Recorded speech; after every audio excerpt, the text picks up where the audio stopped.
দেশ আর দেশ নাই, এখন দেশের আইন বলে কোনো কথা নাই। দেশ তো তাহলে এমন করে একতরফা হয়ে গেল। তো আওয়ামী লীগ যখন যখন ক্ষমতা ছিল আওয়ামী লীগের দেশ, বিএনপি এখন যাচ্ছে এখন বিএনপির দেশ। আমার জীবনের দায়িত্ব কে নেবে এটা আমি সবার কাছে জানতে চাই। আমার উপর হামলা করা হয় এবং আমাকে মারধর করা হয়। সেই মারধরের ঘটনায় আমরা বগুড়ায় মানে সদর থানায় একটা মামলা করি। ওখানে করার পরে মামলার মনে করেন এখন পর্যন্ত আসামি ধরলো না, তদন্তই করলো না। আমাদের আদালতে আসামি যারা আমাকে মারধর করলো তাদেরকে আদালত জামিন দিয়ে দিয়েছে। তো এখন প্রশ্ন, আসামি ধরার আগে তো জামিন পেয়ে যায়, তাহলে দেশের আমাদের যিনি আদালতের জজ সাহেব ছিলেন তিনি কি সেদিনকে মারের ঘটনাটা দেখেননি? এবং যিনি জামিনটা দিল তার সামনেই তো মারামারিটা হয়েছে।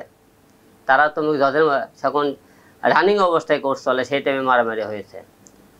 এখন সেই টাইমে জজ জামিন দিয়ে দেয়, যে আসামিগুলো জামিন পেল তাদের তো আর সাহস দিলেন আপনারা। তো মানুষের যে আইনের ব্যাপারটা একটা শ্রদ্ধা, সে শ্রদ্ধা তো থাকলো না, কারণ আসামি ধরার আগে জামিন। তার মানে কি বোঝা যায়, দেশ আর দেশ নাই, এখন দেশের আইন বলে কোনো কথা নাই। এই মামলা তদন্ত উচিত ছিল, তাক ফোন দিলাম, তো বললাম ভাই আসামি ধরার আগেই আসামি জামিন হয়ে গেল। বললো আলম ভাই আপনি তো সবই জানেন, পুলিশ এখন আসামি ধরতে যেতে চায় না। করতে আমরা এখন আপনি আসামি ধরতে গেলে 10 বার ভাবি ওই আসামি ধরবে, যাবো কি যাবো না। আমি কোনো তার মানে আপনি বোঝেন না, আপনি রাত দিকে সবই তো বোঝেন, আপনি তো বোঝান লাগবে না। তার মানে হলে পুলিশ একদিকে আসামি ধরবে যাওয়ার আগেই যে আসামিরা তারা করে কি পুলিশের উপরে আক্রমণ করতেছে, তাদেরকে মারধর করতেছে।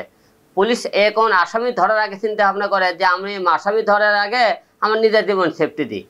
তো জনগণ পুলিশ হোক দেখলে যে এই যে তাদের আক্রমণ করতেছে, এই আক্রমণ করার কারণে 8-10টা লোকের কিন্তু পরিবার এবং সে ধ্বংস হচ্ছে।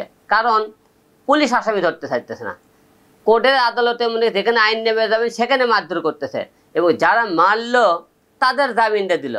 এখন প্রশ্ন হলো আমার জীবনের দায়িত্ব কে নেবে এটা আমি সবার কাছে জানতে চাই।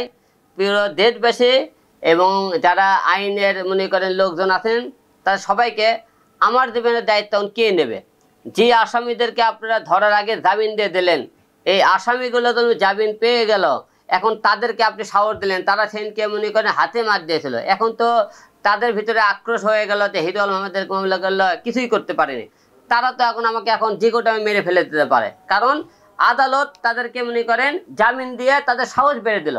তার বিচার কোন জায়গাতে আছে? এবং এর আগে আমার বাসায় 2 বার হামলা করতে আসলো, তার জন্য 2 বার হাতিঝিল থানায় মামলা করলাম, তার কোনো বিচার পাইনি।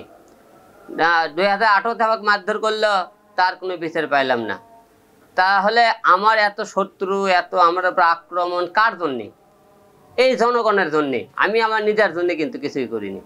জনগণের ভালো করতে গেলে, দেশের মানুষের ভালো করতে গেলে আজকে আমি এরকম, তাছাড়া কিন্তু আমার জীবনে এরকম হওয়ার কথা না। তাহলে এখন আমরা কার কাছে বিচারটা দেবো? আর দেশের মানুষ কার কাছে যাবে? থানার যেও নিরাপত্তা নাই, আদালতের যেও নিরাপত্তা নাই। তা দেশ তো একতরফা হয়ে গেল না, যে আওয়ামী লীগের টাইমে খেলে আওয়ামী লীগের লোকজন শাসন করছে, বিএনপির টাইমে এখন বিএনপি লোকরা শাসন করতেছে। আদালতে দাঁড়িয়ে দেখি সব বেশিরভাগ বিএনপি লোক, আওয়ামী লীগের আর কেউ কথাই বলে না, এখন বিএনপি সব কথাবার্তা বলে। তো দেশ তো তাহলে এমন করে একতরফা হয়ে গেল। তো আওয়ামী লীগ যখন ক্ষমতা ছিল আওয়ামী লীগের দেশ, বিএনপি এখন যাচ্ছে এখন বিএনপির দেশ।